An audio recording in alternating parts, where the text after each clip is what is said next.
Hi,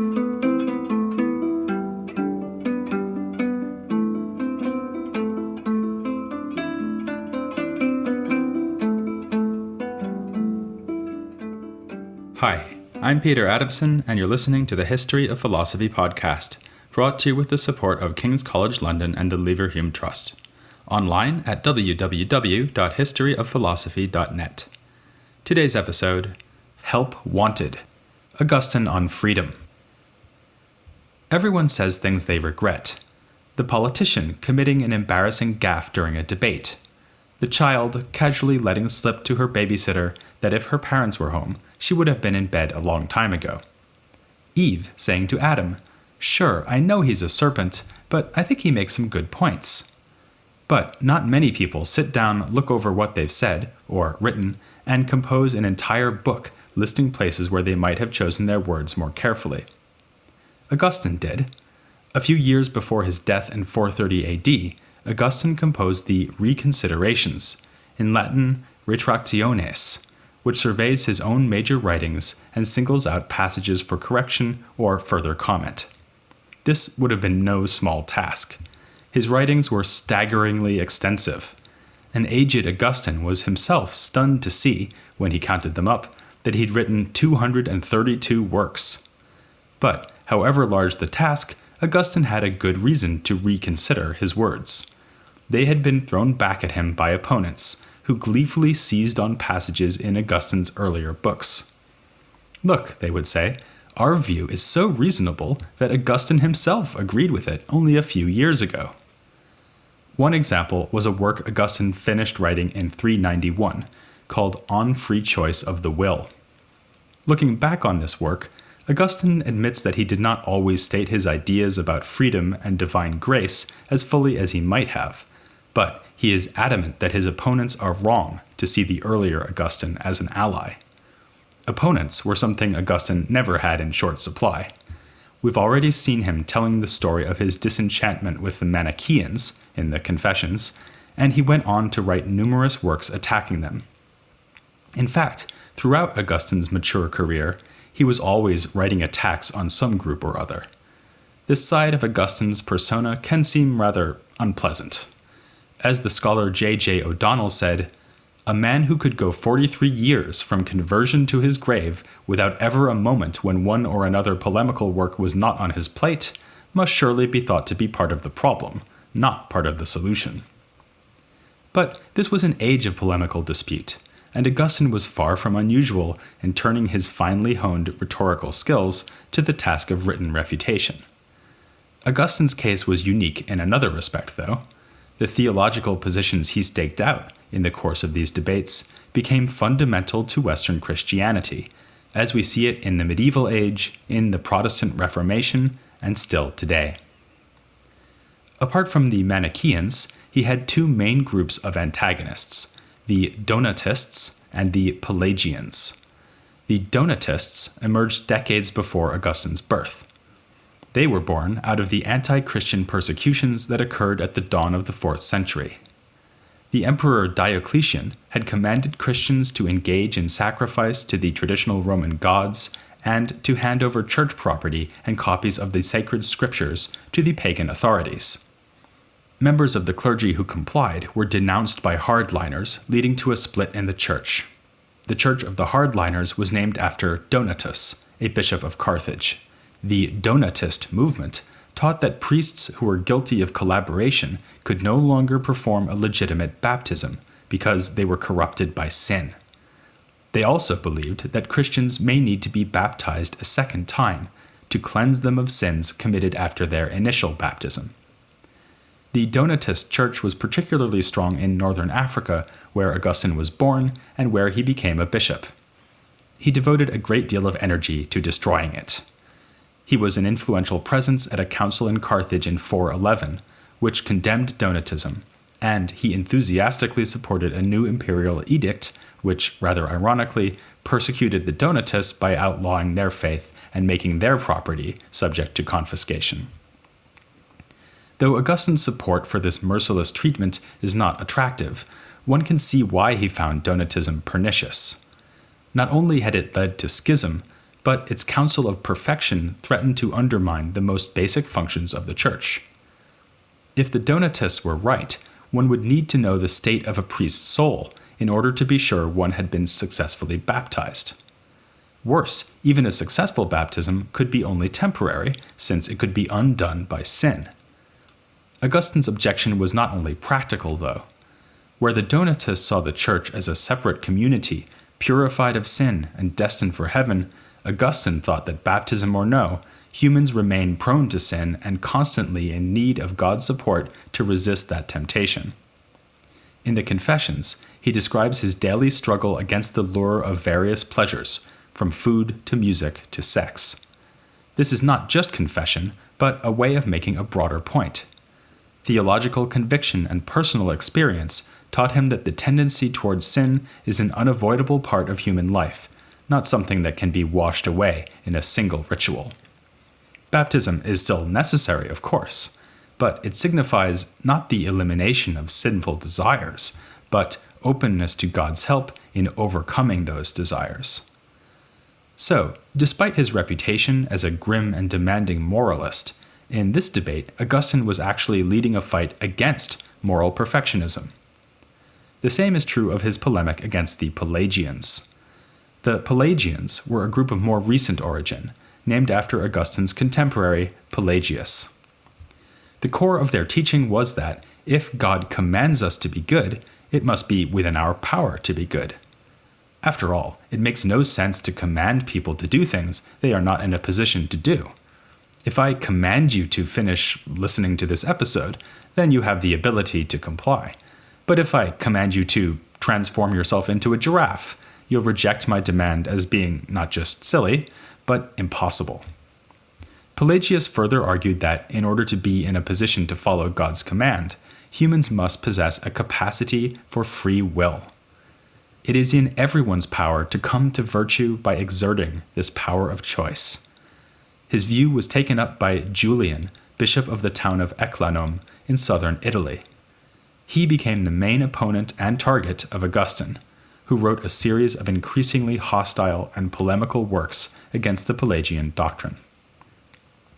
In Augustine's view, the Pelagians, like the Donatists, were undermining the whole point of the Christian faith.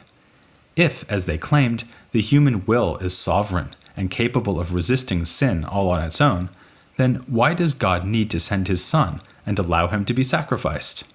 In fact, God doesn't need to do anything at all.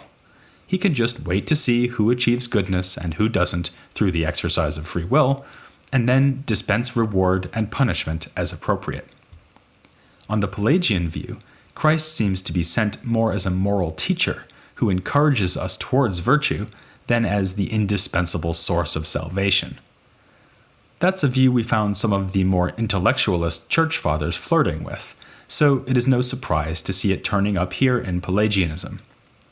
Against this, Augustine drew above all on the writings of St. Paul, to set forth what may be his most influential teaching, the doctrine of original sin. You will probably be familiar with the basic idea, which is that the sin of Adam is somehow inherited or shared by all subsequent humans. Only the sacrifice of God's Son and his gift of divine grace can allow humans to overcome their fallen state. Thus, Augustine argued in direct opposition to the Pelagian view that we humans do not have the capacity to merit salvation on our own. We can only follow God's command to be good if God helps us to do so. Augustine actually faces two challenges here: the dispute with the Pelagians and the difficulty of reconciling his own teaching with the possibility of free will. That humans do possess free will, and free will that is morally significant, is a fundamental theme throughout Augustine's writings. His early treatise On Free Choice of the Will, the one quoted back at him by Pelagian opponents, could hardly be more emphatic in recognizing the reality of freedom. The work takes the form of a dialogue between Augustine and a friend named Evodius, who had been present at the death of Augustine's mother Monica, and who, like Augustine, went on to be a bishop. At this point in his career, the opponents who trouble Augustine are not yet the Pelagians, but the Manichaeans. As we've seen, they believe that suffering in the world is caused by a principle of evil independent of God. Augustine and Evodius want instead to see suffering as a punishment handed down in accordance with divine justice. Without human sin, there would be no suffering. It's at this stage that free will enters the picture. The two agree that no one can be justly punished for something unless he chooses to do it by his own will. We sin, argues Augustine, when we value things here in the temporal realm rather than that which is eternal. In other works, Augustine restates this idea by saying that all sin can be traced to pride. We are prideful when we bestow on created things the esteem that is due to God alone. Here in On Free Choice of the Will, Augustine instead puts the point in more Platonic language, echoing Plotinus by contrasting the unchanging eternal realm to the world of bodily, time-bound things. But, like Plotinus himself, he depends on arguments that originate with the Stoics. He contends that temporal things should not be valued because they can be taken away from us, and that control of one's own happiness and one's own will depends on valuing what is not vulnerable in this way. For seasoned historians of philosophy like us, Epictetus leaps inevitably to mind. And the Epictetan flavor of the work is one reason Pelagian opponents could find material here to embarrass the older Augustine. He remarks, for instance, that the virtuous mind cannot be enslaved to desire, and that virtue can be had merely by willing it. These remarks fit better with the demanding moral strictures of Stoicism and Pelagianism than the theory of grace Augustine will offer in coming years. Since Evodius is not a Pelagian, he has a rather different point to press in his dialogue with Augustine. If it is the power of free will that enables us to sin, then why did God give us this power in the first place? This question sets the agenda for the rest of the work. Augustine's goal will be not so much to vindicate the reality of free will, but to demonstrate that God is not to blame for any evil we see in the created world. He does owe us an explanation here.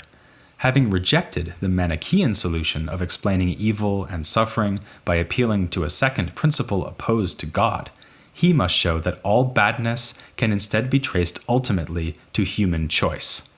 Anything bad must be an evil directly willed by humans or be sent as a just punishment from God for prior evils willed by humans.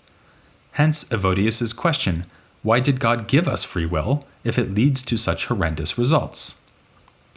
We saw that in his Confessions, Augustine embraced Plotinus' account of evil as deficiency or non-being.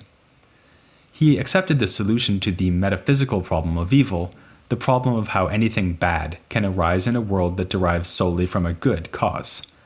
Now, though, Augustine is tackling something closer to the modern problem of evil, that is, why a good and omnipotent being would allow evil to happen. This difficulty arises for him, as it did not for Plotinus, because he assumes that God is a free agent who could have arranged things in a very different way. He could, for instance, have decided not to create free creatures, foreseeing the evil they would do. So why did he create us nevertheless? Augustine's answer is simple. God gives us free will so that we can use it to be good. When we sin, we are misusing this power.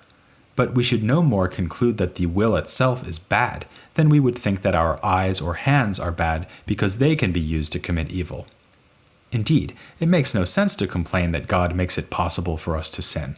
By definition, sin is what God does not want.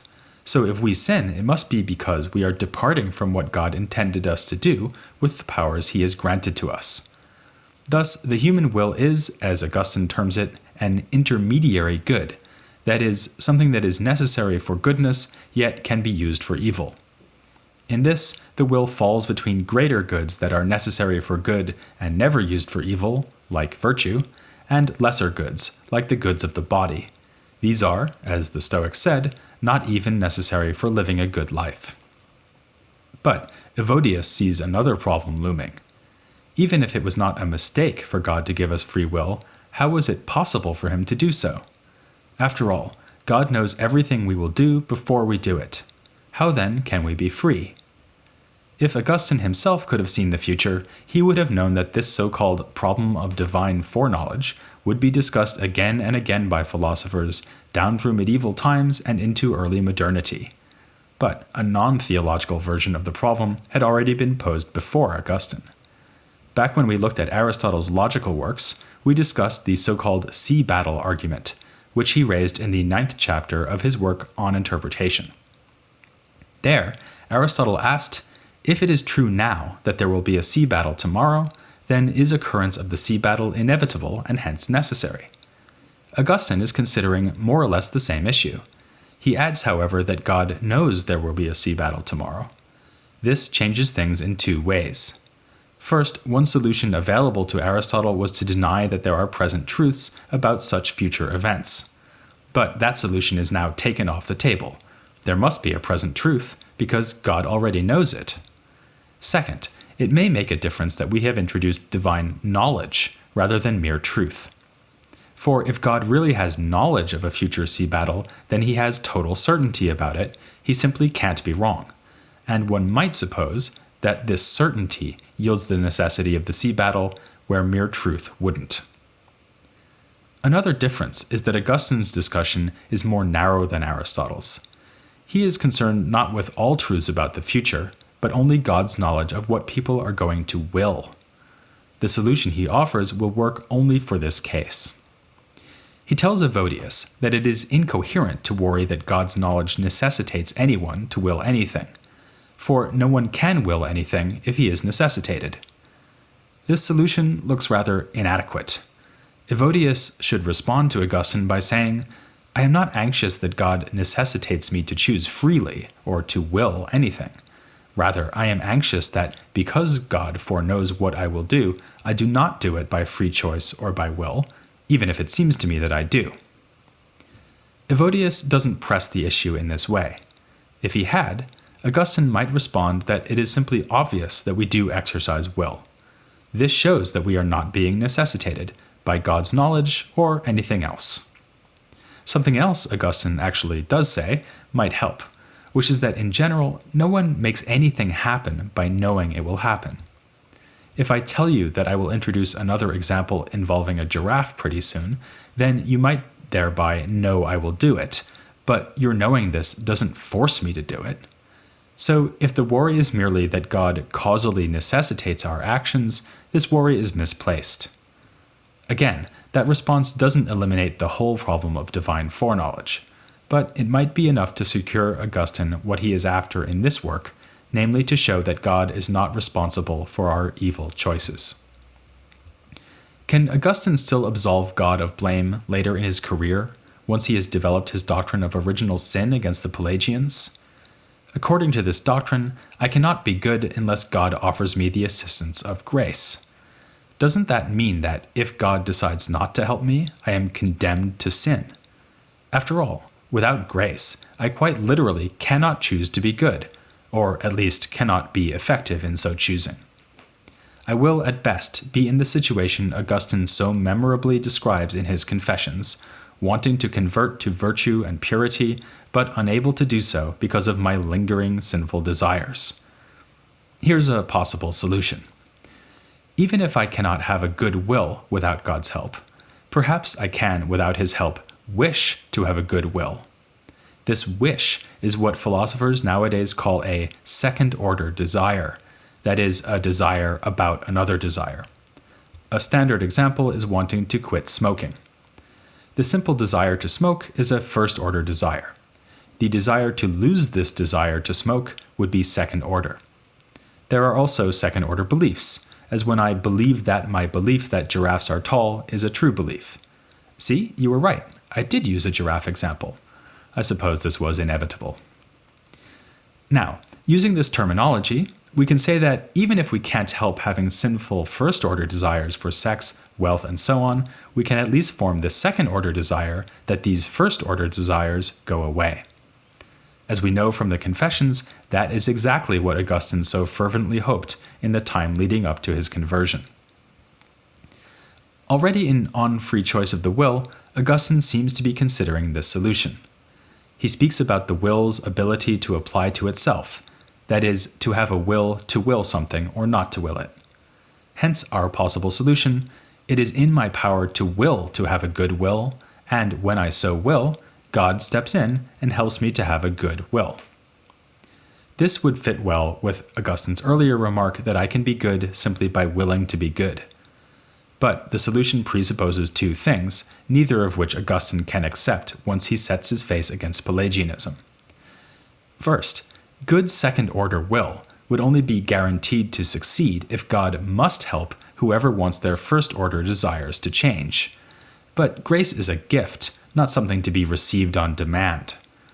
Even if God is merciful and does always help those who ask for grace, he does not have to do so. And besides, as we know from Augustine's polemic against the Donatists, it isn't as if we can expect God to change our will from sinful to righteous overnight. Rather, the struggle against bad desire and corrupt will is a lifelong one, to be fought one day at a time. Even more problematic is a further assumption of our attempted solution, namely that I can have a good second-order desire on my own, without God's help. Augustine would see this as smuggling in Pelagianism through the back door. Instead, he would say that all human willing, whether first or second order, requires God's help if it is to choose the good reliably. So, how can Augustine escape the accusation, pressed by Julian of Eclanum on behalf of the Pelagians, that his God is in fact an unjust monster? This God punishes us for sins we cannot avoid, and our inability to avoid those sins is the result of an original error that was committed not by us, but by Adam. A full response would take us too deep into the realms of Augustine's theology. The short version of his answer is simply that, when somebody wills evil, they are doing exactly what they want. That's the whole point of willing, after all. As Epictetus already pointed out, no one, not even God, can force you to will anything. The fact that you are not in a position to have a better will does not absolve you of the disgrace, the moral failure, and hence the blameworthiness of willing evil. So, all we can do is fervently pray for God's assistance and fervently praise Him for giving us the capacity to will itself. For this can be used to choose rightly, at least if God does assist us. With His help, we can turn away from earthly things and towards unchanging eternal goods. When we do so, our values are transformed and aligned with those of another community, a heavenly society. This society gives its name to one of Augustine's greatest works, the City of God. I want you to want to join me to hear all about it next time on The History of Philosophy Without Any Gaps.